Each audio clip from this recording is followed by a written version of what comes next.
अच्छा यार, कल की ना मैं ये वीडियो एक नहीं काफ़ी मर्तबा देख चुका हूँ, तो आप सब लोगों ने भी देखी होगी। ज़ाहिर-सी बात है, सोशल मीडिया ऐप्स यूज़ करते हैं तो कहीं न कहीं तो ये वीडियो देखी होगी। ये ब्लैक कलर की जो फोर्ड गाड़ी है, इसमें लड़का बैठा हुआ है जो रमनदीप है, ब्रैम्पटन का रहने वाला है, 25 साल इसकी एज है। तो ये पंजाबी लड़का है। तो मैंने जब ये वीडियो देखी है ना, तो मुझे ये था शायद ये कोई गोरा-शोरा ही होगा, क्योंकि इस तरह के काम वो ही करते हैं। तो वो बाद में पता चला, वो पुलिस की जो वेबसाइट पे मैंने चेक किया तो पता चला है कि ये पंजाबी लड़का है, तो एज 6 जिसका नाम वगैरह पता चला है।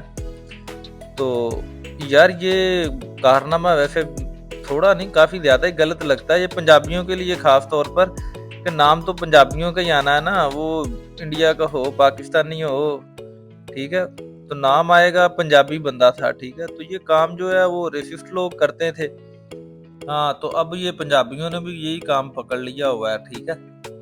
तो ये गाड़ी बता रहे हैं, गाड़ी भी चोरी की है और असला वगैरह जो बरामद हुआ है, इसमें इन्वेस्टिगेशन हो रही है। चार्जेस उस पर जितने बनते थे 2, 4, 5 वो भी उन्होंने लगा दिए, और लोगों को भी ये तो अभी ब्रैम्पटन की पुलिस वाले पुलिस ने कह रहे बोला हैं है कि कि इसके बारे में अगर किसी के किसी पास को कुछ इन्फॉर्मेशन और है तो वो इन्फॉर्मेशन कॉल है, करके हमें बताए। तो वो पुलिस वालों को बाकी यार, कॉल आप सब करके लोग बताए। ख्याल किया करो, तो अब परदेश इंटेरोगेट में इसका पराए करेंगे, मुल्क देखो में इसका क्या बनता बदनामी है। होती है। अभी एक तो तो मैंने अपने फोटो मुल्कों की शोटो भी नहीं बदनामी देखी। होती है, दूसरा बहरहाल ये है कि पुलिस वालों ने पंजाबियों जो की भी होती है। करना था वो आप लोगों ने वीडियो तो भी देखी है, इस वीडियो में इर्द-गिर्द भी के देख लोगों को सकते भी हैं। बंदे को समझाओ ले गए हैं और थाने, खुद भी यार ख्याल तो अभी किया देखो करो, क्या सही बनता है? है उस बेचारे का।